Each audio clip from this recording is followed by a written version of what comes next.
Good evening, welcome to Paxton Road TV. This is our special show tonight, and we are dealing with all things Tottenham as we normally do, but this one is going to be a very special one. We've got guests in the house, the Irish Hotspur. We have Matt Hayes. How are we both doing? Doing good. Thanks for having us on. Fabulous. And as usual, the resident guest up above, Mike-Hotspur Hustler, Darius3k. How are you two today? I want to know if Arsenal are winning or losing. Oh, yeah, I'm not gonna lie. I am a little bit one eye open on that because I'm ready for I'm ready for the trolling if that happens. So yeah, we need people to in the chat. Could you please let us know what's going on with the scoreline at the Arsenal game? We need to know that. But that's all we've got in the season to look forward to, isn't it? Trolling Arsenal. It's very true. More importantly, let's do this first thing. So like, subscribe, share, comment if you're watching. Thank you for watching. Please leave your comments down below in the comment section. All the links are in the description, and you can also find the links for both David and Matt below in the description. Right, let's deal with the subject at hand, the matter at hand. I'll just put the overlay up just so people can see it. What is it? Here we go. Hitch-in, Hitch-out. Steve, obviously, his name's not spelled with an IN, but that just wouldn't have worked if I'd have put EN, so I had to put IN to make it right. You know what I mean? But anyway, the point of the matter is, Steve Hitchen, our chief scout, who's now been promoted, apparently, since September 2020 to technical performance director. Yeah. In September, he was given that title. But before that, he was a chief scout, 2017 February. So he was under Mauricio Pochettino's tenure and obviously Jose Mourinho's. We are going to start with a very, very easy question. We're going to come to Matt. What do you think of Steve Hitch-in? I think of Steve Hitchen the exact same as he thinks of the January transfer window. I hate it. He has had. I don't even know how people can back him at this rate, because you look at the players he's brought in. And look, I know we're going to get more into that a little bit later, but the players that he's brought in raises a lot of questions. It raises a lot more questions than it answers. But the bit that I'm most concerned about is the players that he hasn't got in. The amount of players have been identified by Spurs managers, the board, whoever it is who wants to bring in these players. I'm talking Ruben Diaz, Bruno Fernandes, a few more recent who I was thinking of a second of the names are evading me, Milan Skriniar as well. So many dealings that if he had gotten done, Spurs would be in a completely different situation. And if he is the chief director or chief scout, if he is the technical performance director, whatever fancy name you want to put on him, if he is the one that is in charge of getting these players in and these players haven't been brought in, he has failed. And that's it in a nutshell for me. Very good opening gambit there. We'll come to you, David. Irish Hotspur, what's your thoughts on Mr. Steve Hitchen? Yeah, for me, it's Hitch-out, to be honest with you, because look, we sent the guy over to get Skriniar and he came back with the latest heels and the latest things off Milan Fashion Week.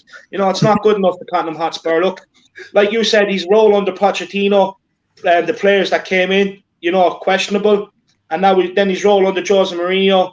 Still couldn't get the right players in. So for me, there's not really a lot to say on this guy. Only look, the fact that if you're in his position, you're going to be offered the money you are to play the role you are, which is basically, you know, getting the cheapest players possible. You're going to take that job. But at the end of the day, he's a part of the problem, so he has to go. Hitch-out. Hitch-out. Hitch-out. Strong words there, strong words. Okay, we're going to come to you next, Darius, on this one.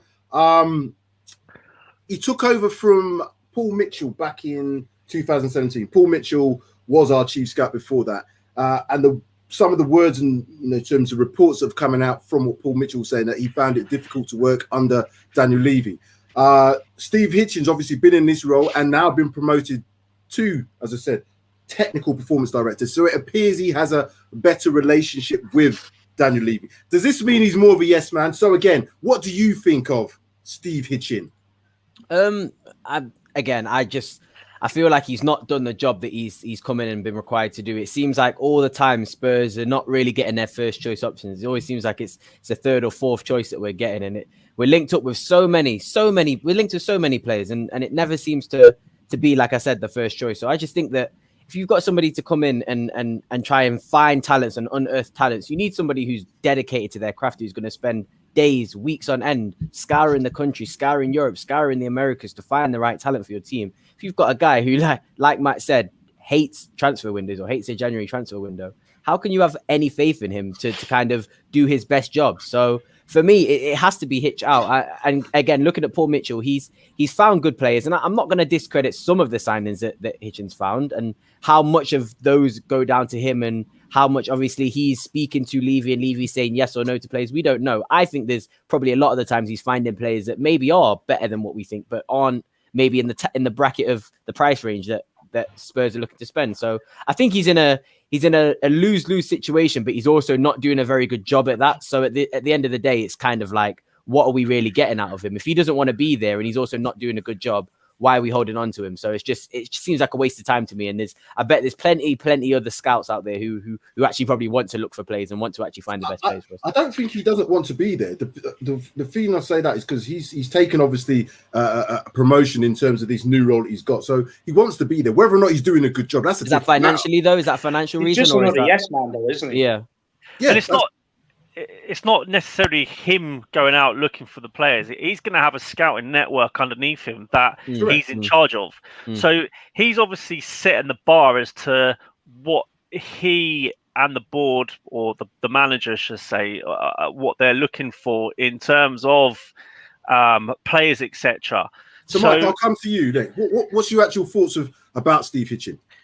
I would be very much. I'm very much Hitch-OUT. I don't think there's been enough pressure placed on him in his actual role as chief scout.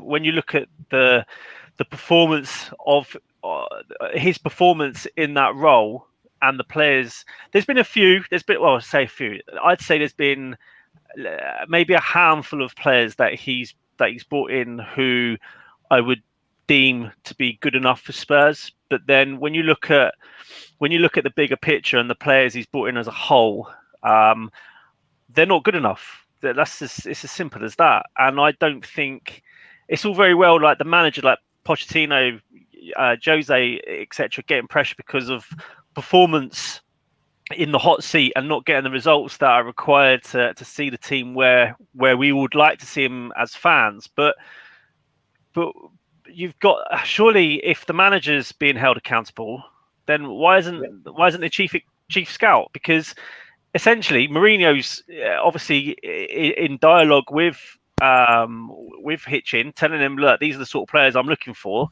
Go out, speak to the scouting network who are going to be dotted around the world. Surely if he's not getting the players, then Hitch-IN should have the pressure as to, well, the manager's failed, but when you look at the bigger picture, you're part of that problem. So if he's out, you've got to go out. Very true. Two managers have failed under this guy. Exactly. Two managers have failed under this guy, so surely he has to be a part of the problem. He's a common denominator between the two managers. 100%. Yeah. And then also, I mean, you look at the players that Paul Mitchell brought in as a whole, and then you compare them to the players or the quality that Hitchen's brought in. That's the question in itself, isn't it? He's just, I don't even know. How did Hitchen even get the job? On what grounds did he get that job?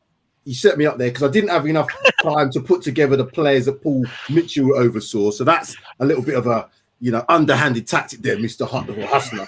But I'll get you back. I'm just hustling the stream. Live in the stream. But it's true, though. I mean, when you compare Mitchell, I mean, now look at him going off to, Mitchell's gone off to, or he was at Leipzig. He's now. Look at the job that he's done there. The players he's brought in. He's sporting director at Monaco now. So he's taken a job. Is that where he is now? Yeah. I thought he was in England for some reason. I didn't know. No, he's at Monaco. Sporting director. So again, he's gone up the rope as well. And then if you look at prior to Tottenham, he was at Southampton.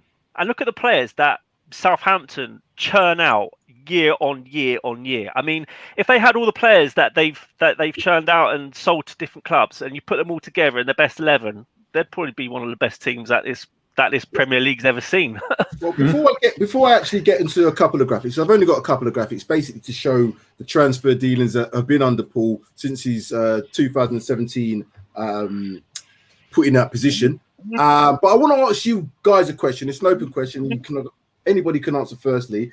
If you had 5 minutes, what would you want to find out from Steve? 5 minutes you've got. You've got any questions you want to ask him. What's the burning one that you want to ask? I'm going to come Darius first. Darius, what would you ask him? What are you being told? Probably. When you mention about Paul Mitchell, Steve Hitchen, Jose Mourinho, and sort of the players that they want, there's not any continuity in it. It goes back having a good scouting system and a man who can actually find players who can fit your team perfectly is such an important part to a successful team. And if you haven't got that, I don't know how a team can fully function over a period of time. You can have a good 11, you can have a good squad, but over a period of time, I don't know how a team can function. So I would just ask him who is telling you what to do, what identity, what sort of continuity is there in place for you to kind of not have to look for a Jose Mourinho style player and then have to look for a player in a completely different skill set for the next manager. I think that also doesn't help his job, because I know the next manager that comes in apparently is going to be a young, progressive manager playing attacking football. He's going to be completely different to the sort of players that Jose Mourinho is going to want in. So maybe there was a year of work that was pushed towards maybe data and data analysis and stuff like that was pushed towards finding Jose's players. That's all been scrapped now. So for him, I want to know who's telling him what to do, and is there any sort of idea when there isn't a manager to sort of find players that are gonna fit a general system or a general identity for Tottenham, because at the moment there isn't. We're just going off what managers want, and that's going to leave a very, very unbalanced, muddled squad at the end of the day. So it's very difficult to find exactly what his job role is. I've tried to go through things on the internet. It's very difficult to find anything on the Spurs website, but we've all seen the documentary, I hope. He seems very cozy. One of the things that's quite key that he said was he works closely with the manager. So again, supposedly works closely with the manager to identify players. He did that with Poch, supposedly did that with Jose as well. Matt, I come to you. What would you want to ask if you had 5 minutes with Steve? I'd ask who's in charge of transfers, who identifies the transfer targets, who prioritizes them 1, 2, 3, 4, 5, who decides who's sold from Spurs. Because look, we've known for some time that the manager isn't the one who actually picks these players. You can go back to Pochettino, his title being manager, yet towards the end of his time, he was saying, oh, maybe I should be called head coach instead. Then Jose comes in and all of a sudden, Jose's head coach.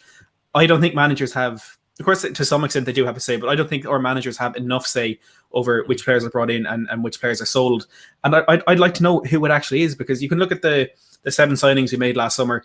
Some of them you can say are Jose Mourinho signings. I think Pierre-Emile Højbjerg is a Jose Mourinho signing. I think Sergio Reguilón was. But then you're looking at Joe Hart, Matt Doherty. Are they Jose Mourinho signings? They don't seem to fit into the kind of identity and the characteristics of players that Jose wants to identify. And for me, a very worrying thing is we're sitting here, is it 2.5 weeks since we sacked Jose Mourinho, and yet still the stories are going. Spurs are interested in Jerome Boateng and Yannick Vestergaard, regardless of which manager comes in.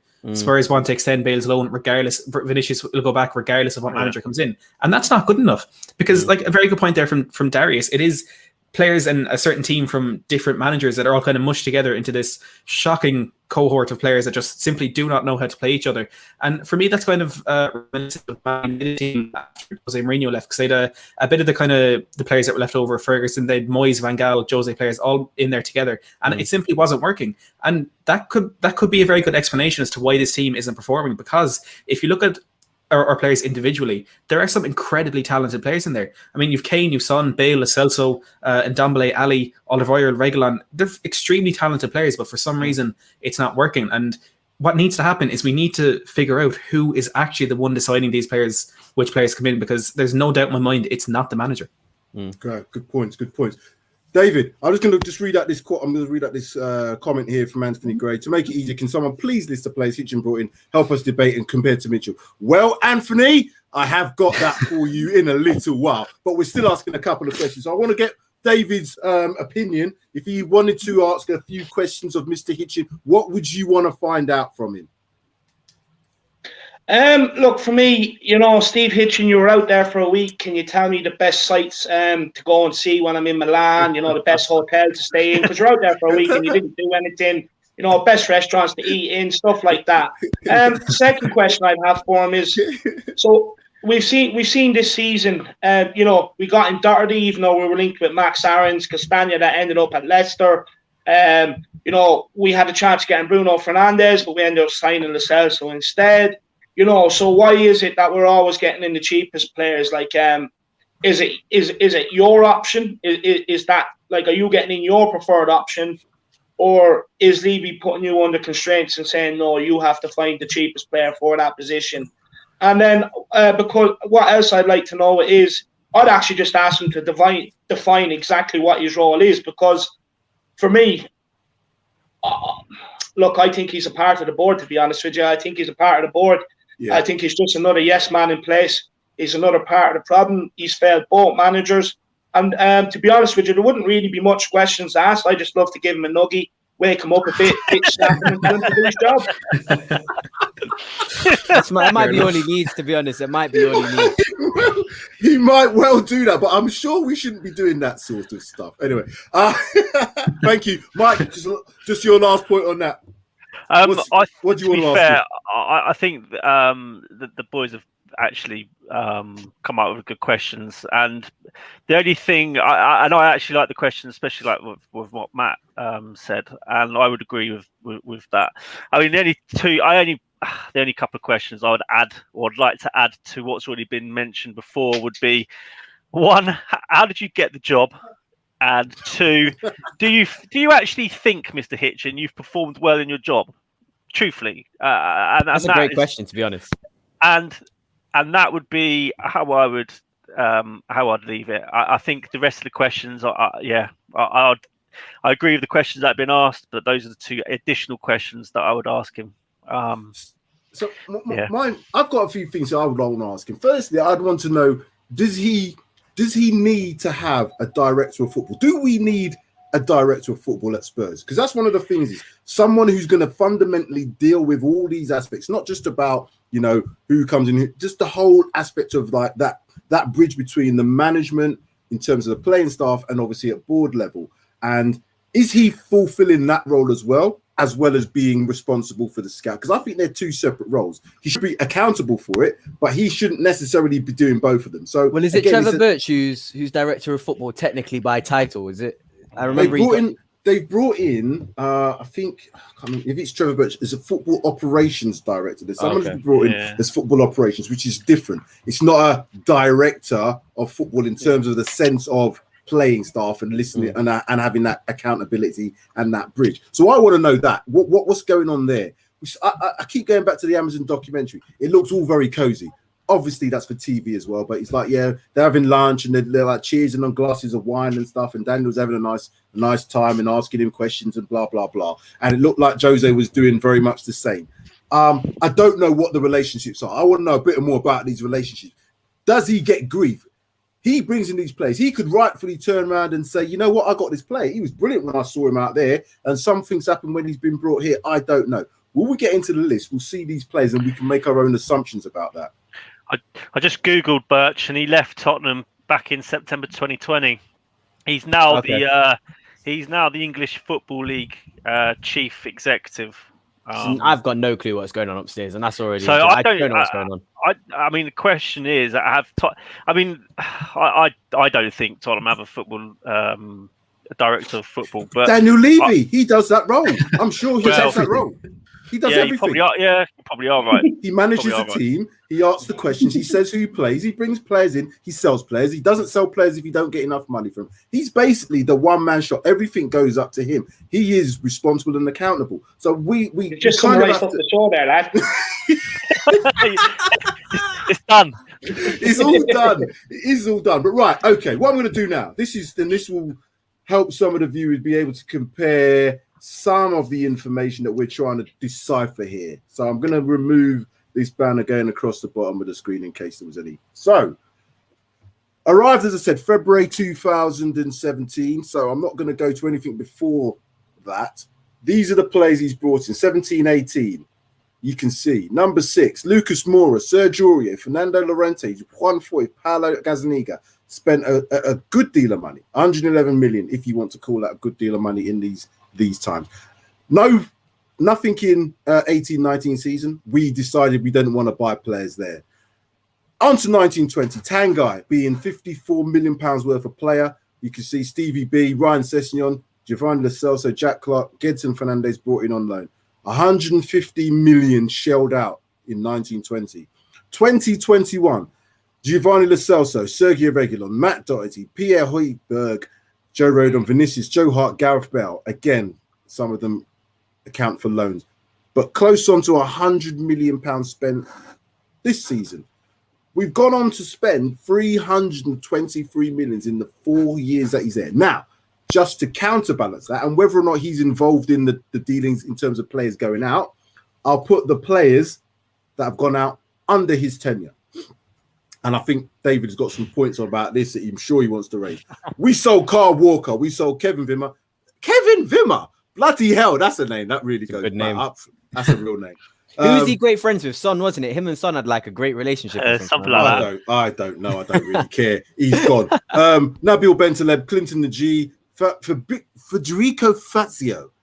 Wow. We got rid of him and we only got 2.8. The Vincent Janssen one was a loan deal. That was just a loan fee that we got for him because he was sold for 8.1 million in 2020 or 2019-20 season. So you can see we've got rid of players to the value of 166. We've actually totally spent under Steve Hitchen 156 million, close on 157 million. I'll firstly come to you, Darius. Given some of them players that have come in and out of the club, can we say that we haven't spent money? Has he done enough in terms of players coming in to justify still being in a role? Because as I said, I don't think we've improved in the 4 years he's been here in terms of playing staff. What's your thoughts on the players in and out that have come through Spurs under him? First of all, I just want to say that as an absolutely horrible picture choice of Steve Hitchen you could have put up there. That I didn't even want to look at that picture.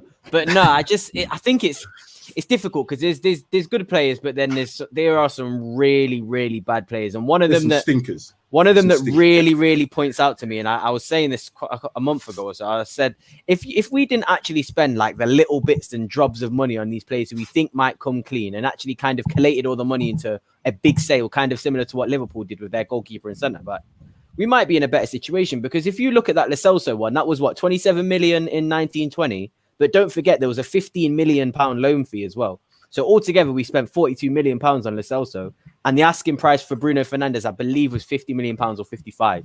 So when you look at things like that, it just doesn't make any sense to me. If you've got, and that's the thing, he was our number one target, Bruno Fernandes. So if you've got a number one target and you're trying to pussyfoot around basically and trying to take a risk and maybe put 10 million in there because it's not as risky and you can get your money back, instead of doing that, you need to take a risk. Everybody says if you don't take a risk, you're not going to succeed. So take that risk.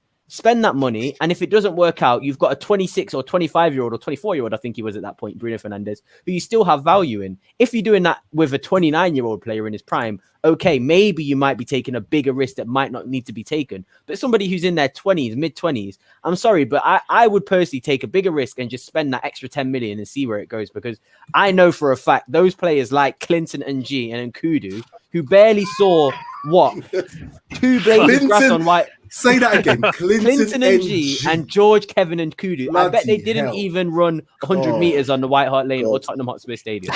So for me, why even do that? Why even waste your time? If you're not even if the player's not good enough to even get a position on the bench, even in the 11, don't take the risk. If the person's good enough, I'd take the risk on the person who's good enough. And if they're not, like I said, at least you might be able to make a profit on them. Is he getting some sort of profile? Because some of these players, and we mentioned it, Clinton the G. I don't come to you, David. What's your thoughts about a net spend of 157 million over 4 years? And we've got in some right pony in there. Kevin Wimmer had to go. But again, the players that came in, as Darius mentioned, we've got here bloody, what's his name? Gedson Fernandes. What's that about? With a 50 million buy option. Talk to me. Look, it's the same thing we keep seeing. So when we signed Sessignon, we needed a left back, but we went and paid 20-odd million for Sessignon. Not good enough to come into Tottenham at the time. Now we ended up loan now. Pochettino wanted a winger. We got in Jack Clark, paid 20-odd million, 20 million for the guy. You know what I mean? Just to loan him out. Like Fulham and Leeds and these sort of clubs are laughing at us. As the years have gone on, the players we're getting out of the club that we're selling are getting better and better. The likes of Clinton and G and Nkudu, straight away, you should lose your job and never be given another job in football, ever. The likes of Vincent Janssen, the guy couldn't even move. You know what I mean? Like, who sanctions these deals? Like, this guy, honestly, like I would even accept 50-50 as a ratio of what he's got right to wrong. The guy probably has about 20% right. And it's absolutely shocking. But then it's 20% right in the players he's bringing in. But then we're selling our best players.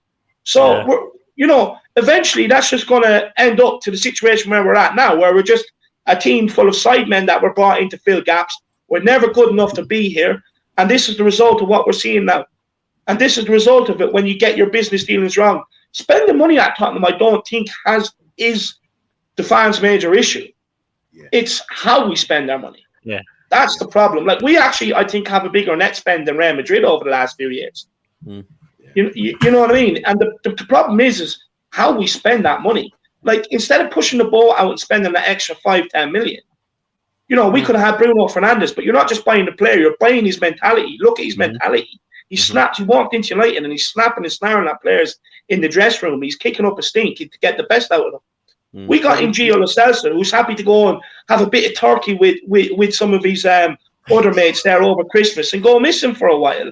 You know what I mean? And like, this is the problem. You buy cheap, you get weak mentality players, and weak mentality players do not win you a thing. They don't. Like, we literally half of that list. We're happy to come here, collect the wage, put on a balaclava, collect the wage, rob the club, and leave again. And this is the problem.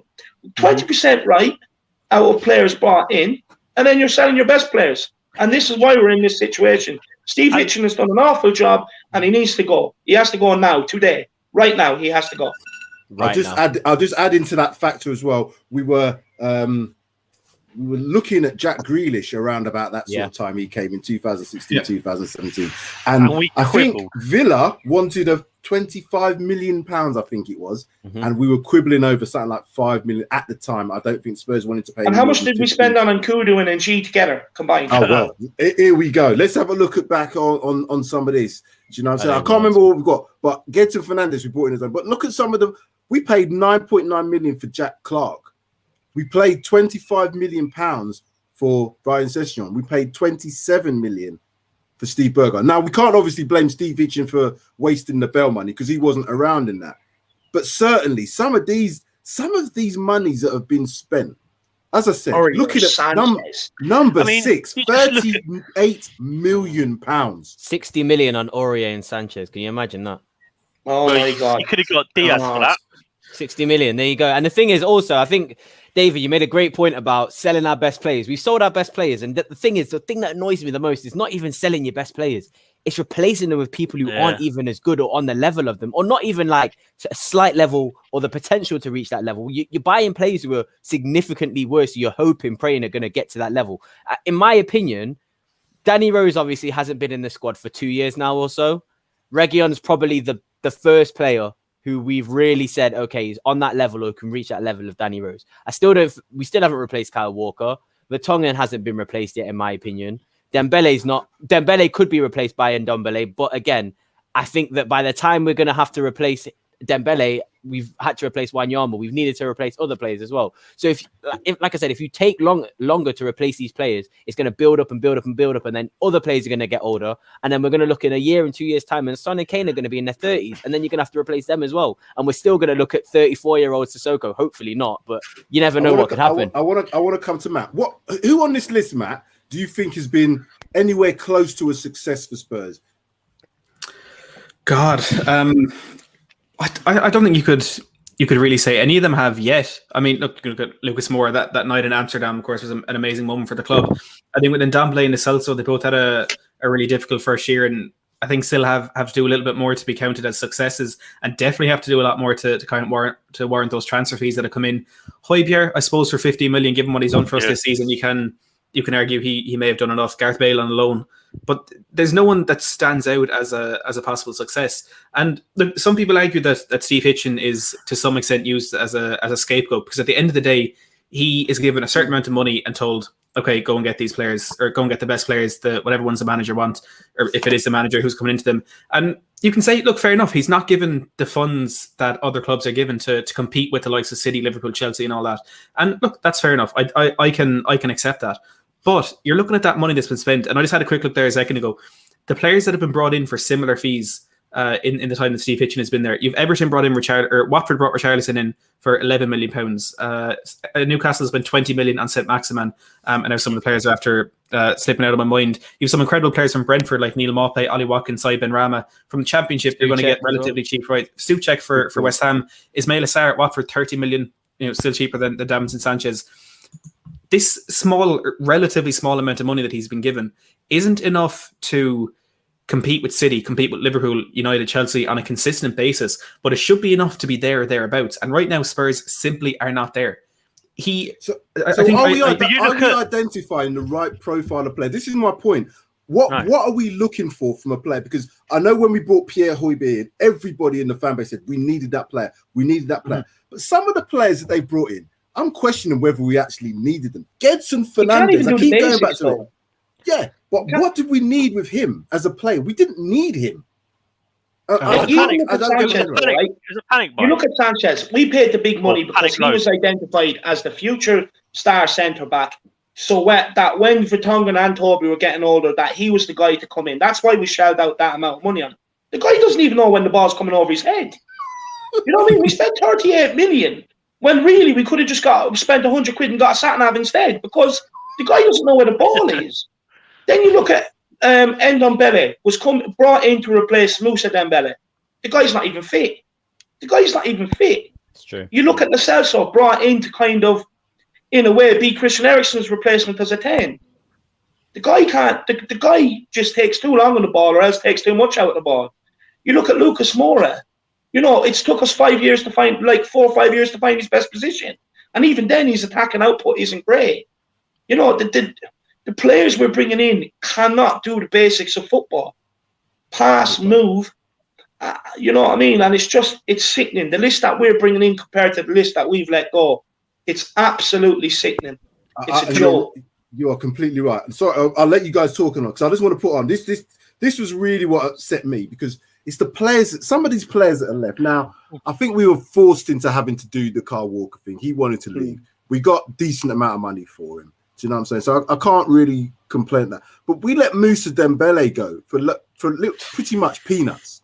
We let him go. Imagine he was there for that final as well, though. But I don't think it was that, because we've got some injury-prone players in the club anyway. Look at Lamela. He only played this season. Eric Dyer. Do you know what I'm saying? The list goes on. Moussa Dembele, when he was at Spurs, they all said was probably the most gifted player that all of them played with. You couldn't get the ball off him. Harry Kane said that last week. Yeah, and that was the season, 18-19 season. We let that guy go for peanuts. And I cannot understand. Christian Eriksen, the following year, I know we were forced to sell him as well, but did well to get a fee for him as well. Did Dembele even want to go? Did he even want to go? I don't recall him actually ever saying, I want to leave Spurs at the end of the season. It was like he was just... It was decided. It was Levy. Levy knows he was injury prone, and he was just trying to get money before the issue actually came out. But whereas we could have actually kept him and used him for the rest of that season. I was going to say, for the sake of £5 million, it's not worth getting rid of him. Even if he's only fit for 20 games, I'd have him for 20 games. Like Bale, if they're fit for 20 games a season, if we're getting wins, if 90% of those games that they're playing end up in wins, then surely they're worth their weight in gold there.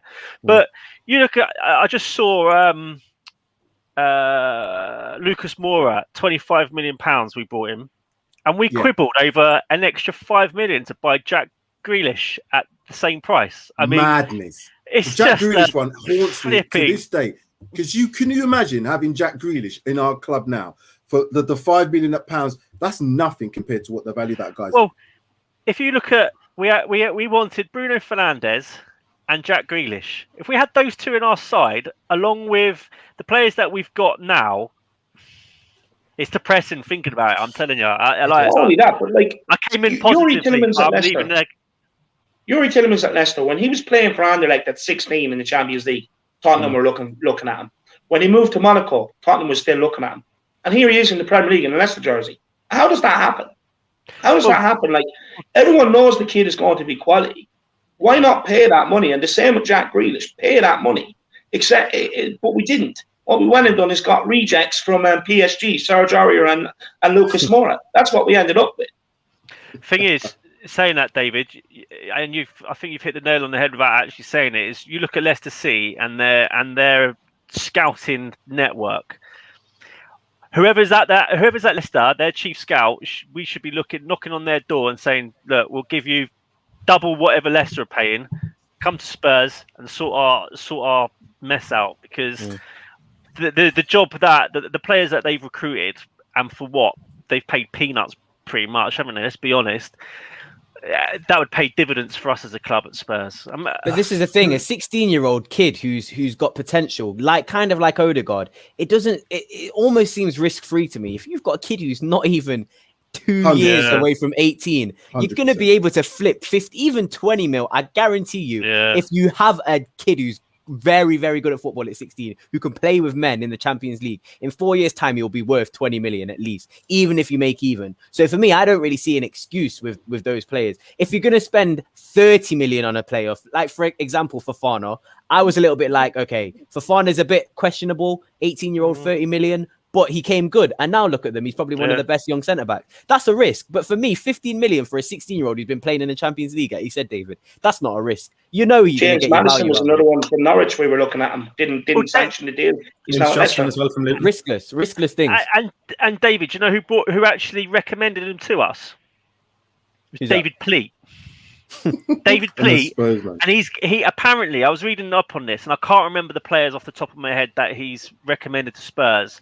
Although I think Grealish was one of them, but Maddison was one of those players that Pleat recommended and pleaded with Tottenham to sign him because he thought of him highly and rated him. And now look at him at Leicester, thriving, isn't he? I mean, another one at Leicester.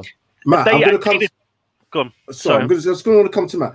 Do you think, and this is one of the things, and I don't know what the tools are, but do you think he's been given the tools for the job? And what I mean by that, it's difficult to find out exactly how many scouts we have, who goes where. Is there a European network? Is there a South American network? I don't know all those details. But given the amount that we've spent, because we've got a net spend, as I said, of close to 157 million over the 4 years he's been here, do you think he's been given the tools in order to do his job? That's Mr. Hitch-IN, that is. I don't know. I honestly don't. Look, knowing Daniel Levy, I think it's probably a safe assumption to make that he hasn't been given the tools. But for me, to some extent, that's not important. And I made this argument in regards to Jose Mourinho before he was sacked. And Jose is not the right man for the Spurs job. Beyond any doubt, he's not the right man to bring success to this football club. But that's not to say he's not a really good manager. I still believe if you put Jose Mourinho into any team and you give him money and you give him the players that he wants, he will be successful. So Steve Hitchen, whether he has been given the tools or not to be successful, that brings up the question of his capabilities. He might be an incredible chief scout. He might be really good at identifying the Ruben Diaz's, the Bruno Fernandez's, but Spurs aren't going to be the club to buy those players. So if he is not capable of identifying, look at Andy Robertson gone to Liverpool for 8 million. Like I said, at Maxman, Richarlison, James Justin to Leicester for 8 million as well. If he's not able to identify those players, well, then he shouldn't be the man here. Because we don't need to find a man and give him the tools that, we should find the right man and give him the tools that he wants. But that's not how Spurs operate. We have a set structure. This is how we're going to do it. So what we need to do is find the right man to work under that, in that situation, in that environment. And Steve Hitchen, as he has shown with those signings that we've seen there, just simply isn't that man. So has he got enough information? Because I'm still going back to the point with this player profile thing. And again, when you change managers on a regular basis, if he is doing this communication with the manager has a bit of a say. So the managers who come in will have different philosophies, different profiles of players that they want. Poch may have identified certain players. Steve said, okay, I'll try and get you that player. He's gone out, brought certain such in. Again, are we placing too much blame onto him? Because again, there's lots of factors why players don't work out. Adaptability, different leagues, just change of environment, price tag. So some players come with a price tag. It's a bit too much for them. They can't cope. I think coming to Spurs, there's always a little bit of added pressure because of the way that we do our business. Players, and I'll give you the prime example. Matt Doherty this season came in from Wolves blindingly. We brought him as a fullback, but he was playing wing back. Who's making these decisions about the player profiles? This is what I don't understand. Surely that communication was with Jose. Jose, this is a player we're thinking about. Jose, I really like, Matt Doherty, blah, blah, blah. But then we're trying to play him in the back four. What's going on there? This is what I don't understand. That's the thing. Mike. His intention for for signing Doherty was to kind of do this whole system where one fullback defends and one goes forward. And that's so niche to Jose Mourinho and what was going on at Spurs that we kind of stumbled upon Reguilon, and that kind of changed our plans, but we'd already signed Doherty. So it's like, there's no idea whatsoever. And that's why I think a director of football is needed and could help, because maybe there's just a little bit more of an idea and a plan and a track going forward, because at the moment it seems like Hitchen's kind of choosing a few players that might fancy the price tag that Daniel Levy's going for, that might fit the player or might fit the player quality that a manager wants. And we're just kind of taking a risk. We're not, maybe like a FSG, we might have to use a bit more data analysis where they hone in specifically and target individuals solely based on the data that they provide and fit a system like Klopp. But again, that comes with infrastructure. So like Matt said, if we're not hiring a guy to do a job that he's been hired to do, if he can find 60 million pound players, there's no point in having him, because we're not going to sign him. This comment here from Kevin Murray, this is a good comment here. I'd ask him, this is a question he would want to ask. Is it more important, the price or quality of the player? Because those are the questions I want to know. Does Steve Hitchen have to work under a budget in terms of, if a player is valued at, say, 100 million and he's told by Daniel, sorry, you can only go up to this value, then he's obviously going to be hampered by what he can do. So that's a very valid point. But just on that. Go on. Just on that, though, quickly, right? There's ways you can work around that. I 100% get what you're saying. I do believe that value does affect the quality of the player you're getting. But then you start going and you target the best players between 16 and 25 then. Players that you can bring in that are going to be world-class, have all the attributes, the right mentality, that then you can start selling on for massive money. So it's how you operate within that budget. I've listened to loads of managers talk about this in the director of football, and every single one of them have come back and said, with modern day football, compared to the way managers where they used to be over transfers and stuff, with the way modern day football is and the business side of it, you do need a director of football. But with that director of football, okay, you can keep one in place at a club if he's bringing in the right players. But he has to adapt to what the manager wants under different managers, when the manager's brought in. So if Jose Mourinho is going, I want this type of player, you go and work within your budget and get him in that type of player, not the type of players that you think you can bring in. So and then get the manager to work with. It is never going to work like that. So this is what I'm saying about this director of football. We should have somebody overarching. So regardless of who the manager comes in, we have a philosophy, we have a style, we have a profile that fits what the club's going to do. We don't have that, because I think we just kind of bounce from manager to manager. Poch was a project. All right, it didn't work out. Jose's a proven winner. It's not worked out. What's next? It doesn't appear that there's a philosophy in terms of that side of things. So again, are we not looking at some of the academy graduates? Are they coming through enough? If we can't go out and spend 60, 70 million on a Ruben Diaz, are we trying to do something within our academy? We've got one of the best training facilities in world football, one of the best stadiums in world football. There's no excuse for players not being able to come in to have the best of the best in terms of the facilities. But who's bringing these players in specifically at the younger levels? Is he overseeing, these youngsters coming into the club? What's going on there? I don't know. That's only going to get harder now with these Brexit rules as well. So it's a lot of nurturing from within is going to have to happen. And I don't really see. There's not, apart from Harry Kane and Harry Winks, which I don't know if I can count him as one of a success. Who else has really come from that academy and thrived? There's not really any sort of pipeline into the first team. I think there needs to be a lot more attention put on that academy, because like I said, even if those players don't become first team players for 10 years in the future, if you get them into that first team and get them playing, you never know, a mid-table to lower table Premier League club might come and snap them up for about 10-15, and that 10-15 can be the difference between signing a player or not. So there's so many different things that can help our transfer issues, and I think that we're not capitalizing on it, there's no communication between anyone. There's not any communication between the academy to say, right, this kid's going to go up to here, he can go on loan. There's nothing. So I just don't see how we have a chance. But then if you look at our academy at the moment as it is, the under 23s and the under 18s, they have got there's some special talent in there at the moment. Hopefully they can get a chance. Yeah. And they have, to be fair to Mourinho, he did try and give a couple of them the odd starts here in Europa and well, 1 or 2 games in the Premier League, although they only came on for a few minutes and stuff. He tried to give him some experience where he could. I mean, Scarlett, for example. I mean, that kid's an absolute goal machine in the academy, and at some point, the crossroads will come to: do we loan him out or do we bring him into the first team? You got Alfie Devine. You got that Dennis Shirk.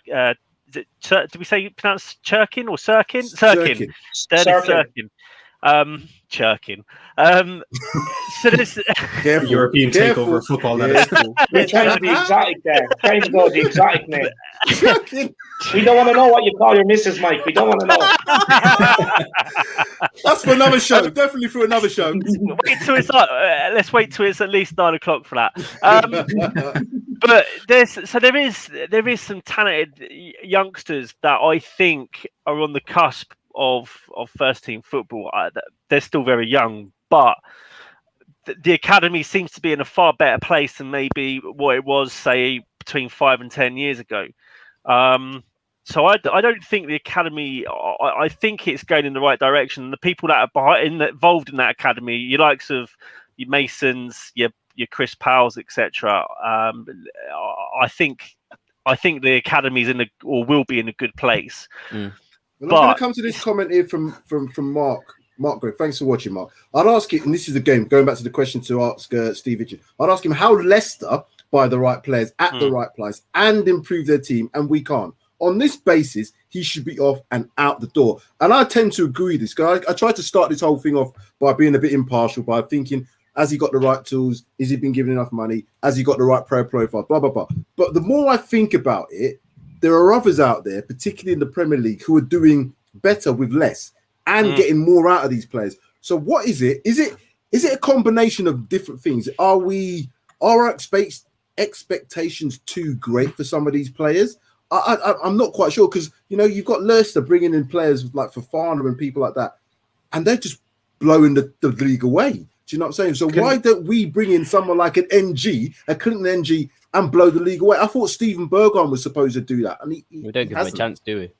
That's the thing. We're looking at world-class talent, aren't we? Whereas Leicester, they seem to have that right balance, whereby they haven't got a team of world-class players, but they've got a team of very good players that give the team balance as well as a bit of quality.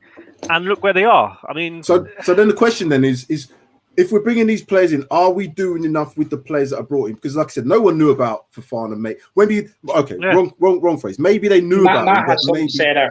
Yeah, I'm going to let Matt come in and say that. What's your thoughts on that? I was just going to say, Leicester, in terms of their departures, are really similar to us. And you can criticize whoever for allowing our best players to go, but you look at Leicester and their departures in the last couple of years. Last year they sold Ben Chilwell. Of course, they're starting left back. He went to Chelsea. The year before that, they let Harry Maguire go to Manchester United. They had Andy King and Danny Drinkwater, some of their midfielders, go. The year before that, Riyad Mahrez and N'Golo Kante. They're selling their best players. Letting your best players go is, to some extent, a sustainable footballing model. You can look at RB Salzburg letting Haaland, their manager Jesse Marsch in the future. Patson Daka is going to go. Szoboszlai is well going to Leipzig. You have Ajax letting De Jong, De Ligt, all these fantastic players go. There is a situation where you can lose your best players and still achieve not the heights of success, but be somewhat like progressive with the way your club is going. Still competing. Absolutely. And there are two things that you need to do for that. One of them is not let Christian Eriksen run his contract down to 6 months to go before letting him go, because you're losing one of your best players and you are in no position whatsoever to replace him. And the other is, and you can even bring Southampton into this bracket as well, you need an academy that consistently produces quality players. And like Darius said, we've Kane and Winks in our first team. But great. Winks for 18 or so months was a brilliant player. Harry Kane is, for me, probably the second best striker in the world. He's so close to Lewandowski.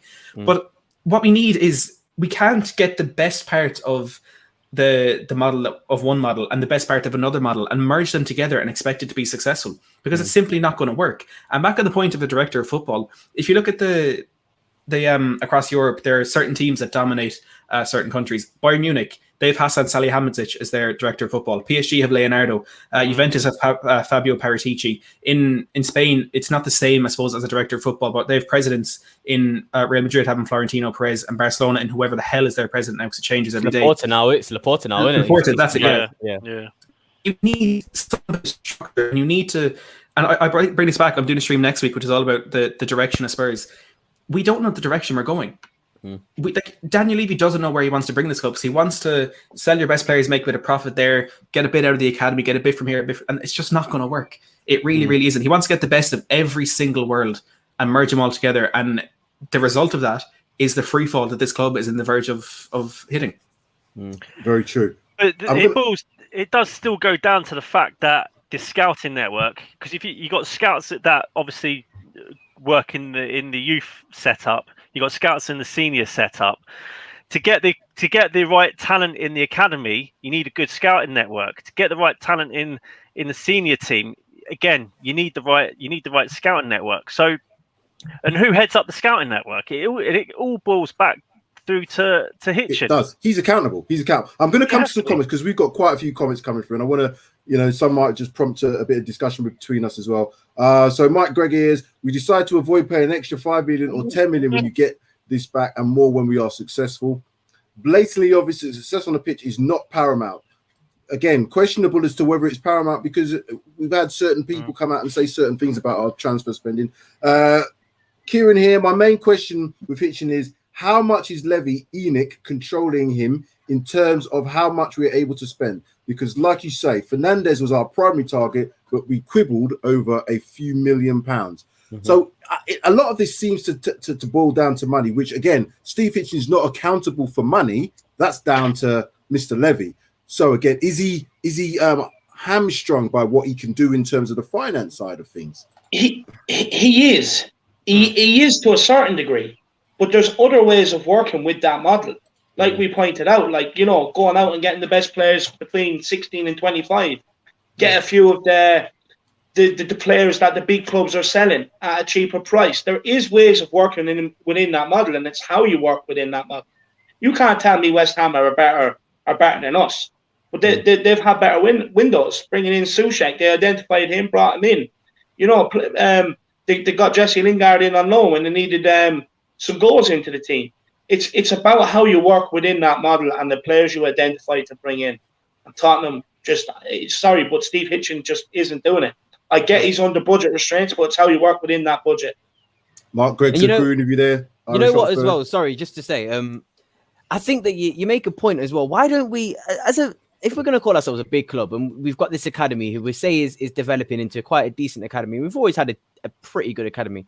Why don't we just use some of that big club clout and just fawn off a couple of these players for 10 million? Because I see Arsenal not selling, but sending out on loan Joe Willock and Ainsley Maitland-Niles. And yeah, I don't think they're good enough for Arsenal. But you know what? I don't think they're that great. But they seem to be playing at the level that you think that they're at, which is Newcastle, which is West Brom. They seem to be main parts in that team. And then they're going to go and get sold for, like I said, Joe Willock has been quite a key to Newcastle. He's probably going to get sold for about 25 million now. If they kept him and then tried to sell him, they probably wouldn't get more than 10 million. So why don't we just kind of send out these players on loan and sort of just, do you know what I mean? Even if we don't play them, like Chelsea kind of did. I saw a comment in the crazy amount of comments that we've got about Chelsea just send a crazy amount of players out on loan and they sell them and they'll probably get 50 million a year for them. And they probably won't even think about putting them in that first team, but they don't care about that because at the end of the day, ruthlessly as it is, those players are assets and they're a means to an end, in which that could be, like I said, Haaland, Havertz, whoever they sign. Those players who obviously aren't going to get in the first team, but still in the academy being loaned, still have a purpose. And I'm pretty sure they're not told, mate, you're going to be surplus to requirements. But there's a reason why they're there. They're sent on loan. They make money for the club. And then they use that money to sign the bigger and the better players. Havertz was £72 million. It's a lot of money. Don't get me wrong. It's a lot of money. But they have sold a lot of players. Like I said, Paslic is one of those academy players. It's a risk. It's a risk. He's obviously a very talented player. Because you look at it, right? We loaned in Vinicius from Benfica. Luka Jovic at Real Madrid. We could have loaned him in. It's how you work within that market. Now, supposedly years ago, we set up this link with Real Madrid when we were selling them some of our best players. There's a link there. But we haven't utilised it. It's only been one way. You know what I mean? That got We us could into have the loaned Super in League. someone like Luka Jovic, but we go and get Carlos Vinicius. It's how you work within the budget you're given. Yeah, I'm going to come to a few comments because there's going to be a few things come up. We've got loads of comments coming through, so I'm going to read through some of them. Come in with some of them if you want to have your say on it. So we've got Kevin here, Mike Bassett, Englishman, Benson and Hedges, Cody Mack. Welcome, Cody. I just changed a diaper that looked better than that transfer record. Cody's on one here. Roger's going to come here and work with this Muppet. Yeah, Kane and Son, Bale, but there's having what? Filet mignon with a side of compost. Right. So he's saying we are working with right poo. Yid Kid, we could have had Ruben Diaz. Mr. K, hi Sam and everyone else. Sorry for being late. I was on Will's Rants stream panel. Come on, you Spurs. Welcome, Mr. K. Again, we've got loads and loads of comments coming through. How could we have not have bought and attracted the right players after the UCL final? Crazy 2 years since I found. And I think that was the biggest thing for me. After that final, Poch came out in the press. We need to do this. We need to spend money. If we don't, we are at the end of the cycle as such. And it proved correct. Do you think, again, that we could have gone out and maybe have spent that sort of money, identified certain players? Because I think we had a number of players identified. There was all talks of Dybala and stuff like that. I heard all kinds of players linked to the club. We never got them. I think Bruno and Ndombele would have worked. Like I said, we keep saying this. It's not necessarily that they didn't spend the money, because they did spend 50 odd million on Ndombele and they did spend money on this also. I just think if they kind of, instead of spending money on 5 or 7 players, they just spent the money on the 2 players that we needed, which was Bruno and number 10, a centre mid like Dembele, which was Ndombele, and then maybe you take a risk with a centre back and bring in maybe an up and coming young centre back. I would have been so happy with that. Like I said, if we had 3 players, Bruno and Ndombele and a centre back, we would have been we wouldn't be in this situation now. I guarantee you that. More comments coming through from Mr. K. Matt is on. Matt is on it. Cody's there laughing, more laughter here. Mike, look at Leicester, Fofana, Tielemans, Ricardo, Castagna, etc. Bought wisely. And when you see names like that and where Leicester are, it is. But again, because of our toxic nature at Spurs, in terms of what I mean by that is this overarching Daniel Levy presence. I don't think they have that at Leicester. You know, their owner, their board don't seem to be as overarching, don't seem to be there. You know, when you see Daniel Levy in the crowd, he looks like that character. What's his name? Austin Powers character. He just looks like that guy, that bald-headed guy that's just looking like he's going to do someone considerable damage if they don't win a game. And is that a lot of pressure for these managers to be under? Jose Mourinho couldn't get it right. You know, Poch seems to be doing a lot better at PSG. I know he's got more tools there and all the rest of it, but again, he's out there maybe flourishing a bit more than he was at Spurs. Does it all stem back to the big man at the top or the little man at the top, whatever we want to call him? Matt, what's your thoughts? I think it does. I really do. And like we're saying, there's something like 28 managers we've been linked over the last 2 weeks, and I can't imagine any of those there that the Spurs fans are going to want Spurs. And that's it's because of Daniel Levy. And I mean, I wish it wasn't. I wish I could sit here and say, you know, Daniel Levy, he's the best owner in the league. He's done this for us. He's done that for us. But he is the thing that is holding this club back right now. And I find it hard to imagine any reasons why people could debate that. And he was in a position before where he had this team on the verge, I do believe, of European greatness. Not just that Champions League final, but in terms of a more kind of sustained, consistent thing. When after that Champions League final, such a good opportunity to attract players, to bring in incredible players that could have kept us at that level. And he didn't. He brought in and dominated his so yeah, good signings. But there's so many players that we've brought in that aren't good enough for this club or aren't to the level that we needed at that time, that fit a very, very similar demographic to the players that we wanted. I mean, if you look at the kind of physical nature and the footballing characteristics of Ruben Diaz and Joe Rodon, they're quite similar. But one player is a lot better and subsequently a lot more expensive. You look at, we wanted Dybala and Fernandes, number 10s, quick, good on the ball. They can shoot from distance. They can create opportunities. We wanted Fernandes, Dybala, a bit too expensive. We'll get the Celso. Again, a very good player, but not good enough for Tottenham Hotspur Football Club to become what we want to be. And Matt, I'll just go to this point here, though.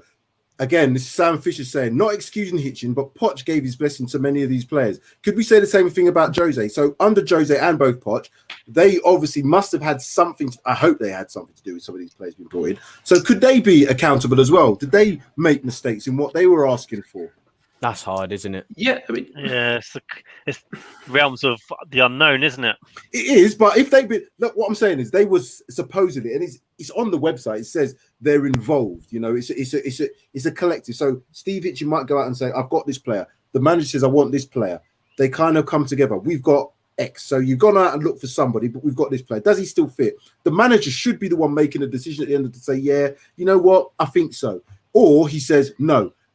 Does this account for that? Because, like I said, we can all sit here and say Hitchen, done this, but there might be others to blame in there. I think there is others to blame in there. But if you're a manager and you're going to your chief scout and you're saying, right, I want to right back, these are my preferred options, so these are my top 3 options, and they're coming back to you and saying, yeah, look, good players, great players, but unfortunately too dear.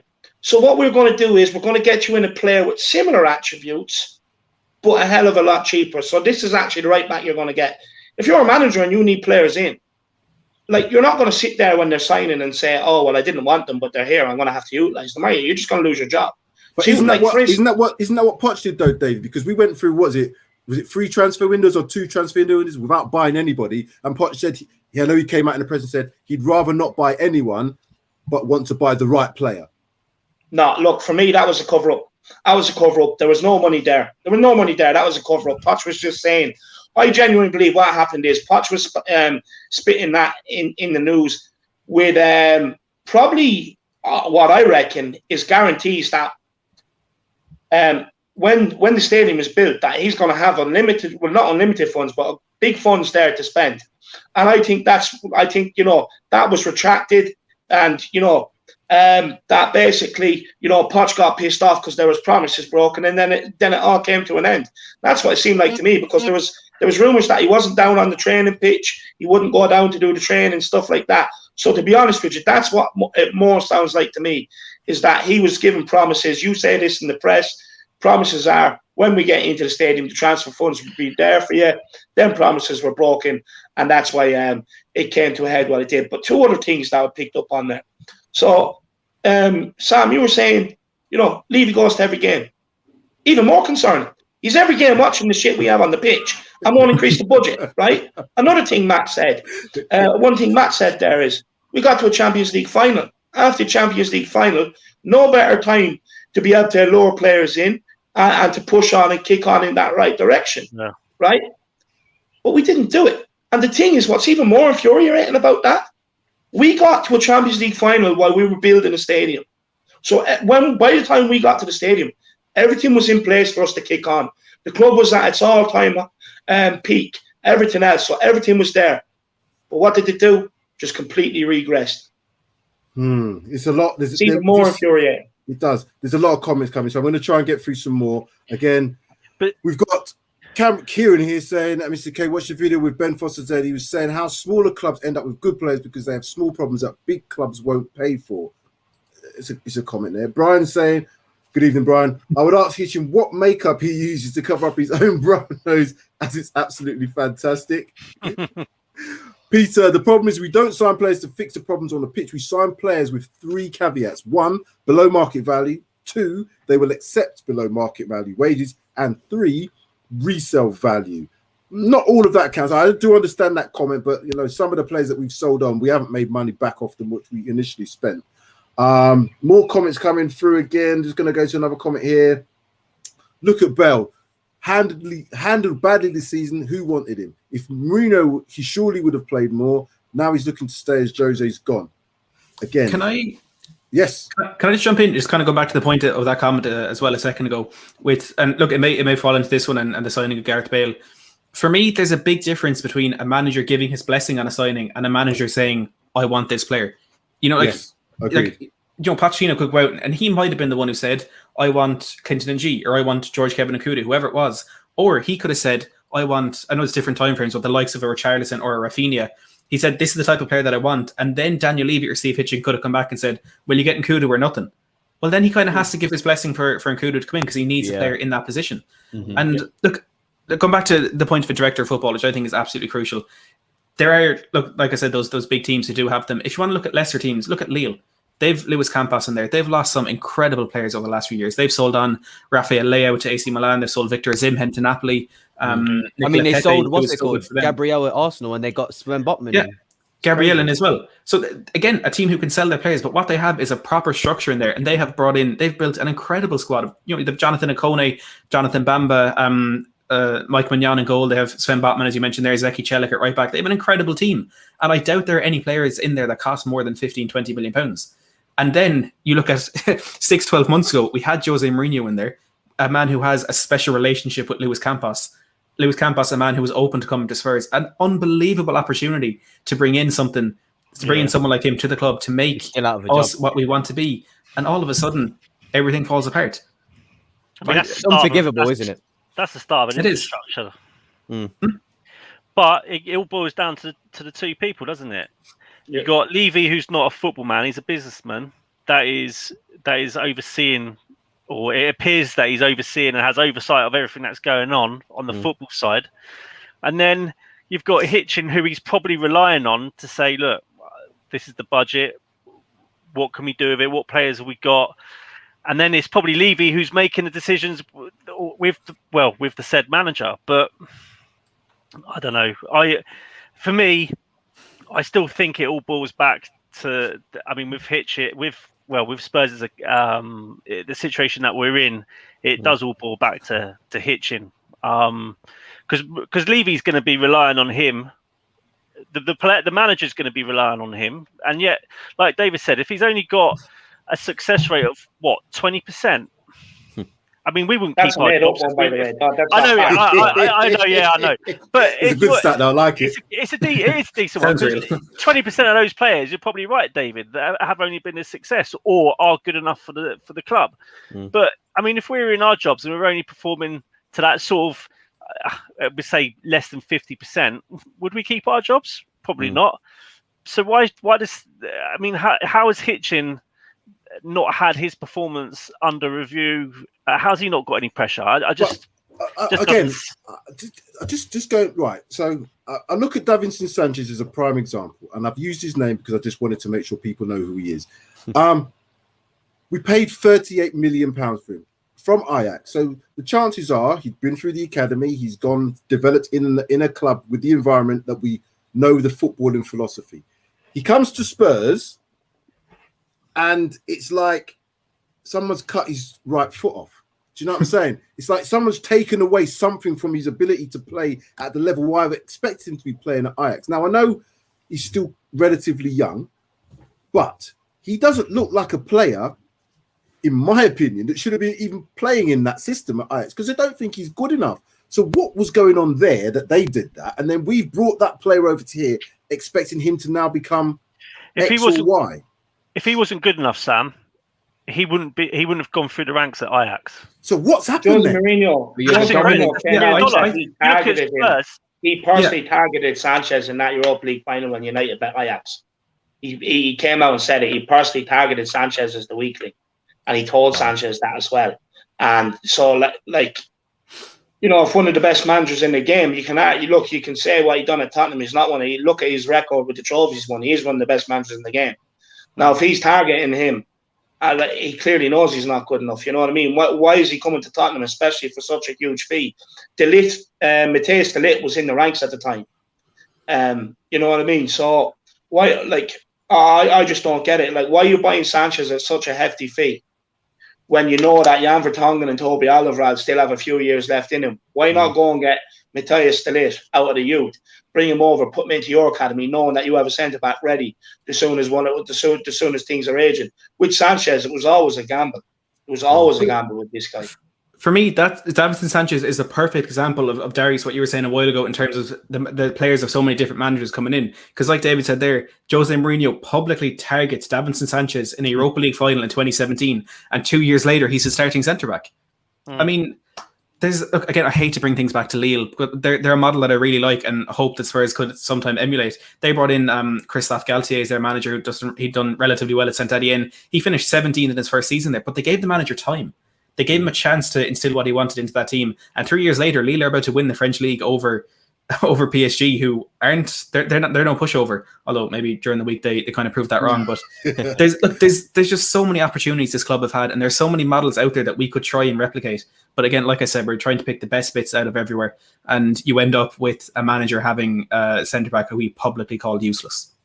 And you know what? Sorry, just to add on to that, I think that David and Matty make points about Steve Hitchen being a yes man and Daniel Levy just basically controlling and micromanaging everything. We want somebody like a Luis Campos, who is obviously still available, to come in.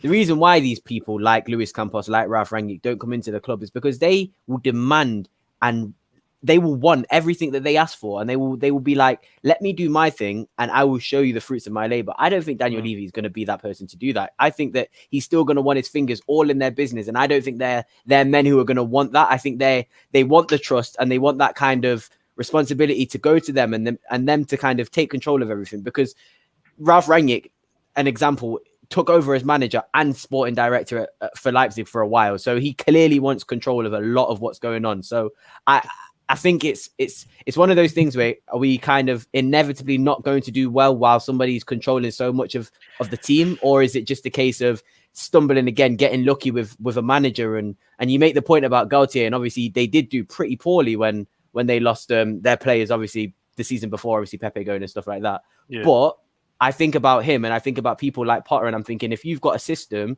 that can sort of put every single good player into it and they perform at a level that's above, like, say, 80%, then maybe we might not need to do as much. So again, I've kind of gone off, but maybe the right manager might sort of deal with a lot of issues that we think are outstanding. We never know. But for me, you can kind of get rid of all those questions by getting in a sort of a system and an infrastructure that works. And we haven't done that. So we're kind of, like I said, we are just guessing with what's going to happen to Spurs. Yeah. I'm just going to come to the final few comments, and then I want to come around to you guys just for your final thoughts anyway. So Sam Fisher here, Levy micromanages, worst of all kind of bosses, doesn't allow managers, heads if departments to manage except the ENIC men. Good show, guys. Thank you very much. Kevin, success is now second place compared to how much merchandise this player can generate. True, very true. Commercially, we're doing very well. Is every manager already on their last season because they don't get the level of player that they want? Does anybody know the Arsenal score, by the way? Is it still 0-0? Yeah, it's 0-0. I have it on live here, don't worry. Fantastic. I think we all do. we had Paul Mitchell to identify proper players, and he quit, frustrated with Levy. That's what we mentioned earlier. So again, I seem to think the relationship with Steve is more of a yes man type relationship. And you only have to. Go on. You only have to have a look at, like, I named 3 players that Mitchell brought in terms of Ali, Trippier, and Toby. And he didn't bring him in it wasn't expensive. I mean, he got Dele Alli for what, 5 million? Mm-hmm. And I mean, well, we just go back to what Hitchen's doing and the players that he's bringing in and the quality. Yeah. And this comment here, this comment here from Pilch58, we build squad in unbalanced way. Clark, Cess, Bergen, all brought in 2 windows, none established. Very true. And can you imagine that 50 mil, what we could have done with that 50 mil? That's what makes me so angry. We could. Oh, it does. Right, last part of the show now. So I'm going to come around to all of you. I'm going to start at the top. Mike, your final thoughts about Steve Hitchen. Is he hitching out or hitching? No, sorry. Hitch-in or Hitch-out? That's better. That sounds much better than it does. I'm just going to keep it very simple. I'm not gonna go on too long. I'm just going to say Hitch-out. Done. Gone. I'll pack your bags. Take you to wherever you want to go. You're gone. Hitch-out. Hitch-out from Mike. Darius. I'll keep it short as well. I say we've got a bundle deal going on at the moment from our Monday show, haven't we? We've got number 15, we've got number 6 in that bundle deal. I think all on that EasyJet flight. Winks is also on that EasyJet flight. So Hitchin, there's definitely room for you on that deal, mate. We can sort you out. 10 kilograms free, Steve. You can take 10 kilograms. I'll pay for the extra. I'll pay for the extra luggage, mate. For the extra luggage to go in the hodl if you would like. No hair gel needed. Nothing, mate. Honestly, I'll fly the thing as well. Yeah, 100%. Free. Milan is nice this time of year as well. Sure. There's much to go. Matt, just 10 euros. My fancy getting on that as well. Your final thoughts. Hitch-out. It's time for Daniel Levy. I love this. It's so simple for you guys. Hitch-out. No messing about. Not even anything else. Hitch-out. Mr. Irish Hotspur, David, what's your last thoughts on this? Yeah, pack your bags, easy jet to Milan, stay over there. You know, just work for Milan Fashion Week magazine or something like that, and get out of my club. Put him in some Gucci, mate. Put him in some Gucci. He'll be fine, won't he? You guys, our EasyJet flight is getting packed. Oh my god, you guys have made. It's going to be full by the end of the season. Literally brought tears to my eyes. Both of you down the bottom. David, where can people find you? Give yourself a big shout out. You did us a real big favor last time. Thank you for that. So give yourself a shout out. Everybody, please go across to this man's channel, growing by the day, growing by the number. Fantastic content, and we want to make sure that he's up there with the likes of Mr. Hayes, who's also well up there. But Dave, do your own shout outs, mate. Yeah, look, you can, if you like what I have to say, you can find me over at the Irish Hotspur. Plenty of energy in me. There's I give it out in abundance. And look, I'm only getting bigger and bigger. I'm being asked every day to do more and more things. So make sure you hop on the bandwagon now while I'm still relatively small. And so you can be one of the ones, that was saying that you were there within the first 3,000 subs. I am on the march for 3K subs before the end of the season. I think it's achievable. So get over there and smash a subscribe on the channel. But also don't forget about Paxton Road. Absolute great lads. They're on my channel last week and completely made a show. A great show. It was absolutely epic. And they deserved every subscriber they got for it. And last thing is I am going live at 9:30. I'm probably going to change it till about 20 to 10 now. But, with Frenemies, Marcelo is back on the channel again. He's got the time off work to give us another episode of Frenemies. So when you're finished here, get over there and check it out. The Irish Hotspur, Ireland's #1 Spurs fan, and Ireland's only answer to Harry Kane. That's a proper salesman. I like that. That's a proper salesman there. No doubts in it. No doubts in it. Matt, off you go as well. Do the same thing. First of all, I'd like to disagree with David's statement that he's the #1 Irish Spurs fan. I think we've had a lot of debates about that. We've had quite a few debates about that. I don't think it's going to be show there. It's not going to be settled anytime soon. But I'd just like to make it known. Oh, Roma, make it known that I don't agree with that. Look, if you want to check me out, I was hoping to get to 10K by the end of the season, but that has crumbled and burned quite like Spurs' season. So it's a bit poignant, I guess. Head over to Matt Hayes' Tottenham Blog. Every type of Spurs content really you'll see there. I'd appreciate any support. And like David said, smash subscribe in this channel. Really enjoyed the show tonight, lads. Thanks so much for having me on. Oh, thank you very much. It's great having you both on. Like I said, these two guys, these are the things, like I said, when you're in a family Spurs community, we all support each other, and these guys are just going, they're flying, and we wish you all the best of luck as we wish ourselves the best of luck. So again, like, subscribe, share, comment, Paxton Road TV. We want to try and get to where these guys are, but we just got to keep going, and you've got to keep supporting us. So keep supporting the channel, but keep supporting these other guys down there as well. Mike, Darius, you want to say anything about where they can find you on your Instagram pages, Twitter, everything like that, just before we go? I don't know if you really want to go on my Twitter, so I'm going to say if you find it, then have fun. That's all I'm going to say. You can find it. Mike, Hotspur Hustler? You can find me on Twitter under obviously the name Hotspur Hustler, and the same with Instagram. I've got an Instagram account again, Hotspur Hustler. So yeah, brilliant. Where did Hustler come from? Because he is one. That's what he is. He properly hustles people. I can't divulge on live stream, David. We'll have to take it off there. We might get in trouble. Might get into legal trouble. You don't get names like Hotspur Hustler for nothing, mate. So that one we'll have to discuss after the show. But there's a reason for them hustlers. Anyway, like I said, I am Sam Spurs for Life. You can find me at Twitter Sam_Spurs for Life for the number 4, and the same at Instagram as well. But also you can find us Paxton Road TV at TV Paxton.